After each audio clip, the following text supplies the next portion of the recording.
Real quick, just wanted to go over my Seekins SP10M.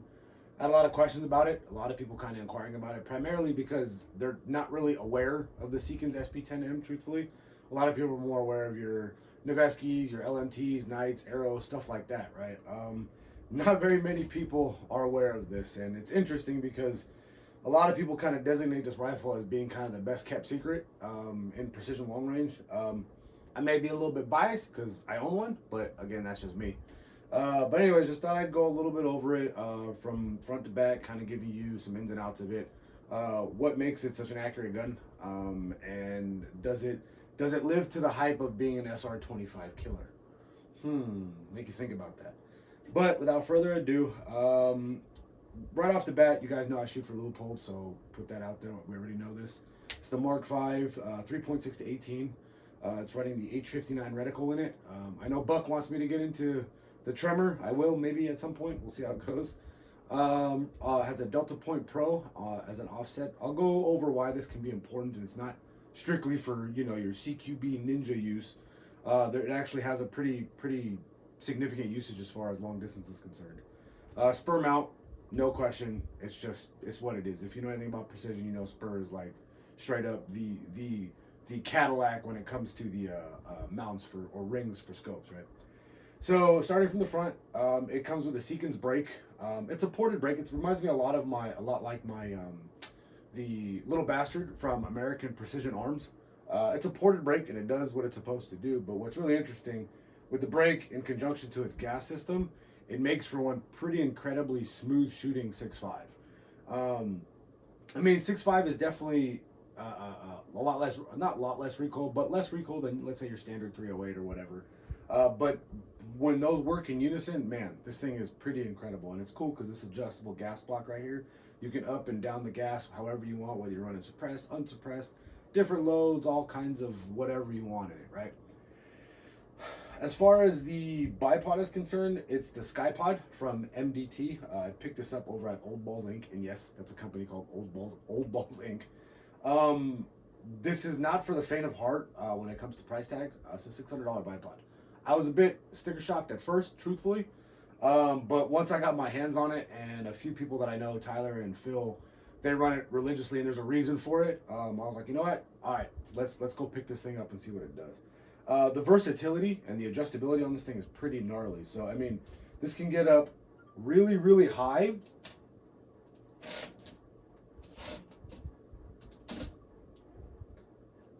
And this can also get really, really wide, have a huge footprint. And what's cool is you can, this is more designed on the PRS. I've shot a few PRS matches. I ain't no super shooter, so just thought I'd make you guys aware of that. I've ran a few matches, especially over at Max Ordnance.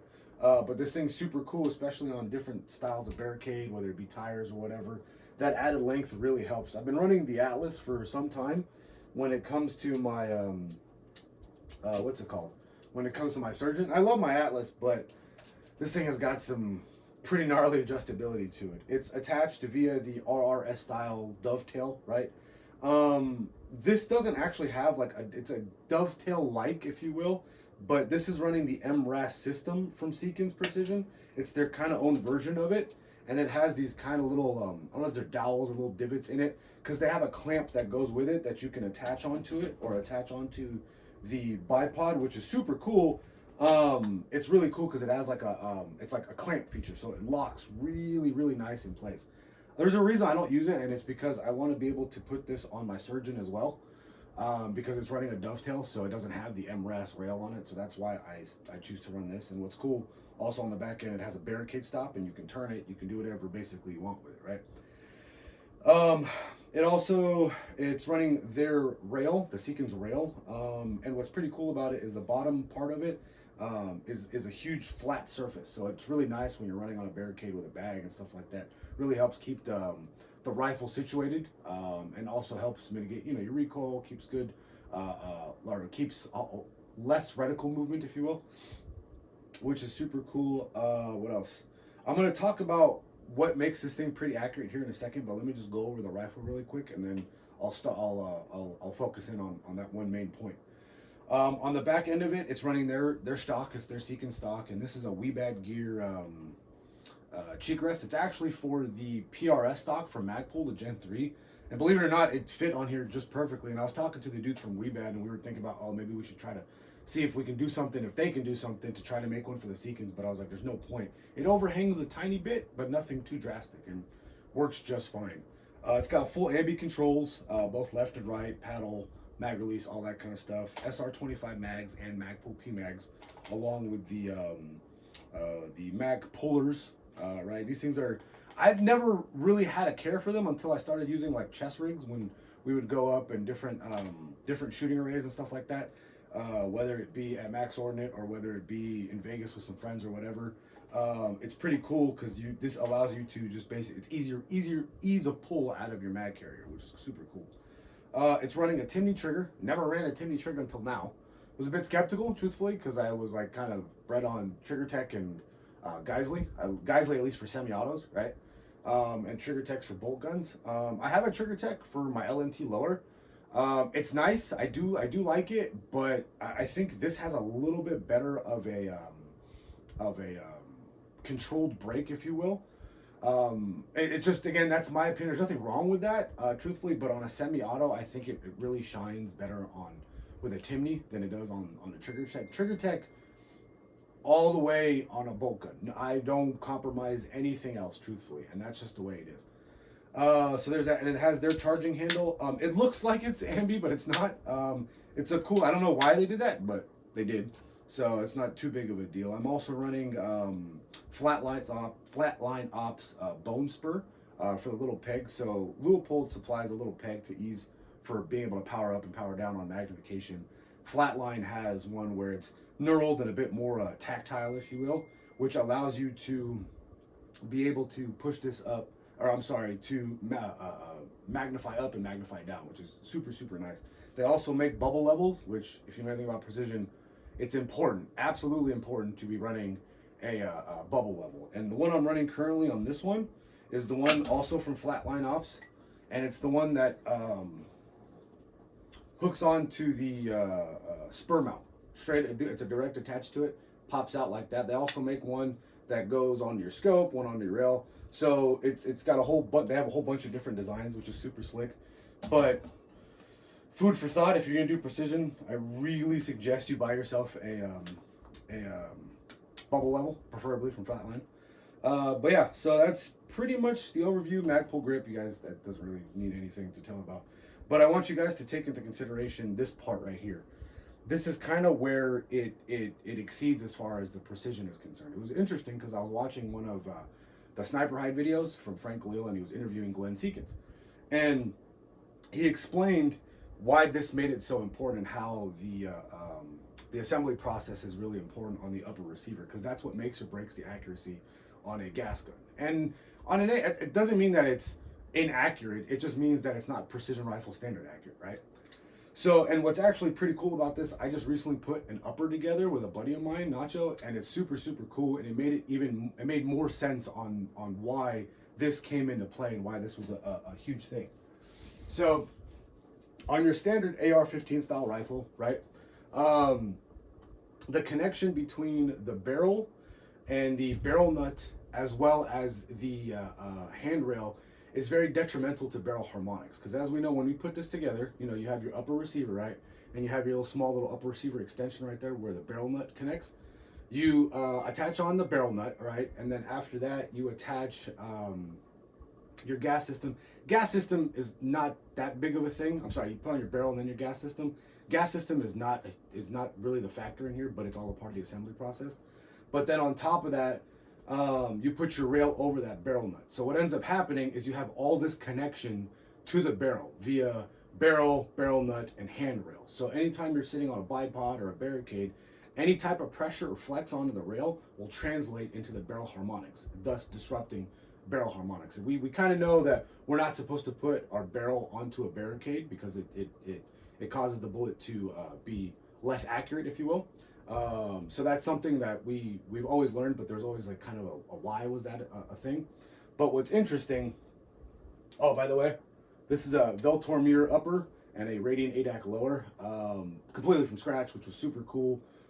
Really, really dope build. Law, Geisley, Noveski Afghan. So there's that. Now, as far as what goes on here, so the way they have their setup, notice this part right here, how it's like real girthy and thick, right?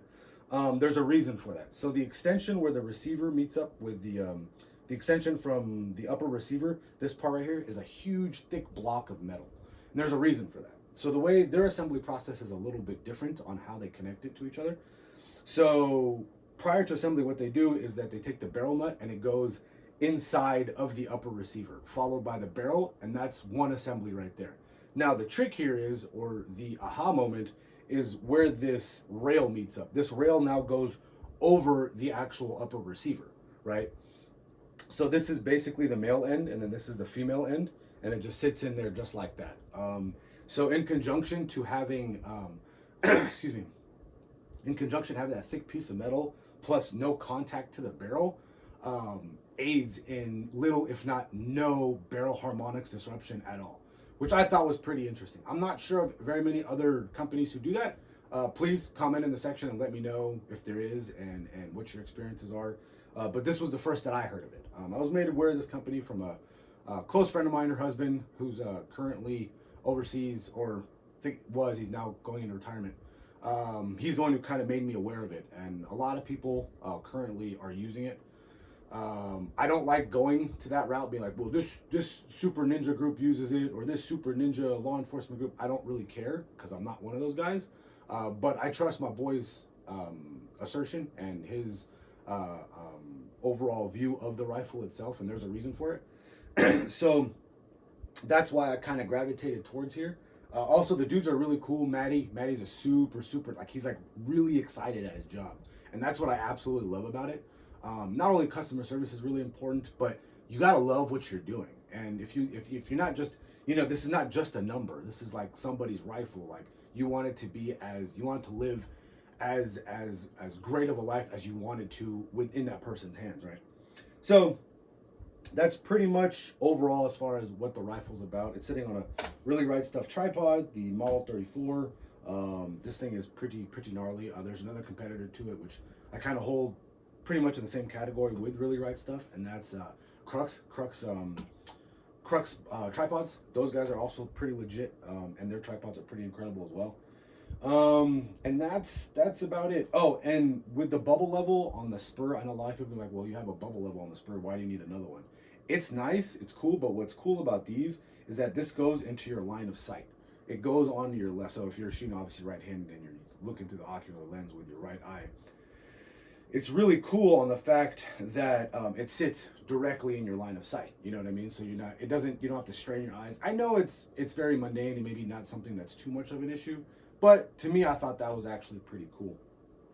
So also running the Ferro QD attachment. So if I'm running like a hasty position on a sling, this is where I want to have it, just so I can sling up and whatnot. And that's pretty much it on the rifle. So please like, share, and subscribe. Let me know what you think. If you want more videos like with firearm related, or like overviews of firearms, or gear related, or whatever it may be, just let me know. Let me know in the comment section. I also like to know what you guys are shooting, what caliber, gasser, bolt. I'm a bolt gun guy at heart still, but this thing has a pretty special place in my heart as well. So yeah, like I said again, please like, share, and subscribe. Please share.